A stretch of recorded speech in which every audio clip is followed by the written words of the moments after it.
Chào mừng các bạn đã quay trở lại với kênh Dojin. Các bạn thân mến, A Woman for Men, hay còn được gọi là Deadly Entry, là một bộ phim tâm lý tình cảm năm 1975 của Mỹ, được viết bởi nhà sản xuất Robert Bly và được đạo diễn bởi Arthur Mark. Trong bộ phim kinh dị khiêu dâm này, Judith Brown đóng vai Karen Petty, một phụ nữ xinh đẹp có quá khứ mờ ám. Khi cô ấy trở thành vợ mới của triệu phú Walter McCoy, điều đó làm bùng cháy lòng ghen tị và đam mê trong hai cậu con trai của ông. Ngay sau đó, sự quyến rũ của Karen được truyền vào các thành viên trong gia đình, dẫn đến một chuỗi bi kịch chết người về sau.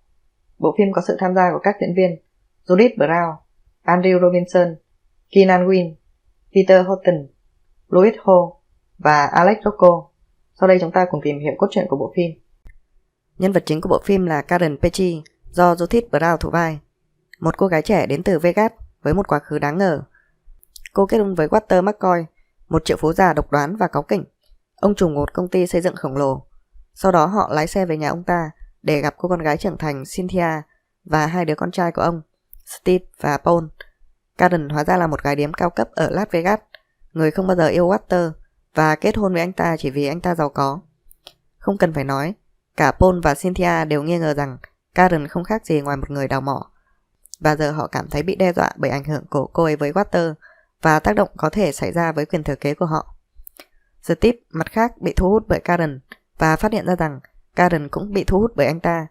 Không mất nhiều thời gian để anh ta tiếp xúc với Karen, khi cô dâu mới của Walter bắt đầu có những ánh mắt lang thang về phía đứa con riêng nhỏ tuổi hơn của mình.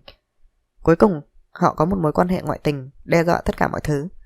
Tuy nhiên mối quan hệ lén lút của họ nhanh chóng bị Walter phát hiện. Ông tấn công Steve và dùng súng đe dọa con trai, nhưng khi Karen hét lên làm ông mất tập trung, Steve đã tấn công và giết chết cha mình bằng giá đỡ máy ảnh. Sau đó họ cùng nhau phi tang hung khí và thi thể của Walter bằng cách đổ bê tông lên người ông.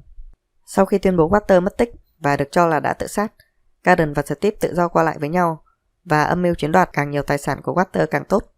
Họ gọi cho luật sư của Walter để bắt đầu đòi hỏi và phân chia quyền thừa kế từ bản di chúc cuối cùng của ông ta. Tuy nhiên luật sư tuyên bố rõ ràng rằng anh ta không chuẩn bị làm vì anh ta có lệnh cụ thể từ Walter trước đó phải tuân theo.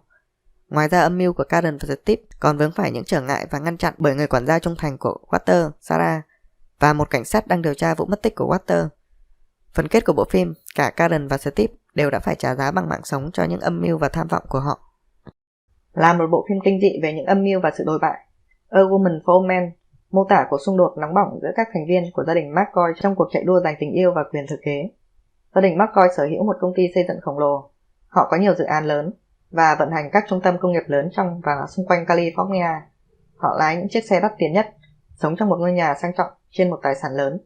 Nói chung họ có một cuộc sống đáng mơ ước của một gia đình triệu phú. Điều duy nhất những đứa trẻ nhà McCoy thiếu, đó là sự quan tâm và tình yêu từ người cha già Walter của họ. Vì vậy không có hiểu khi điều mà họ quan tâm chỉ là quyền thừa kế của mình. Điều này càng trở nên kịch tính khi người cha già triệu phú của họ đem về một cô dâu mới, một bà mẹ kế trẻ tuổi, Karen Petty. Tất nhiên, tất cả bọn họ đều biết rằng Karen cưới cha của họ vì tiền và với mục đích đào mỏ, nhưng họ cũng thực sự bị thu hút bởi vẻ đẹp của Karen. Judith Brown thực sự hấp dẫn trong bộ phim này. Cô ấy có khả năng khiến đàn ông phát cuồng vì ham muốn.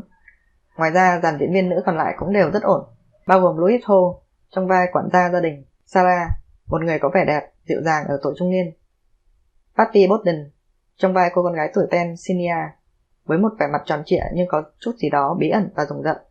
Còn lại, Vinnie Golden trong vai Rodell, một người tình khác của Steve, và Eleanor Fulkinson trong vai cô gái Allison của Paul cũng đều là những phụ nữ rất hấp dẫn.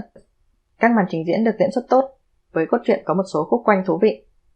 Andy Robinson và Peter Houghton đóng vai các cậu con trai, trong khi Alex Rocco có một vai nhỏ trong vai một thám tử cảnh sát. Mặc dù chỉ ở đó 10 phút, nhưng sự xuất hiện của Rocco luôn được chào đón. Trong khi Keenan Wynn thể hiện một số tài năng diễn xuất mà anh hiếm khi có cơ hội thể hiện trong phần sau của sự nghiệp. Với tôi đây là một bộ phim hấp dẫn và khá kịch tính. Mặc dù có một số chi tiết trong phim chưa được giải đáp, nhưng tôi thực sự thích nó. Một bộ phim đáng xem. Ok, cảm ơn các bạn đã theo dõi. Tạm biệt và hẹn gặp lại các bạn trong các video tiếp theo.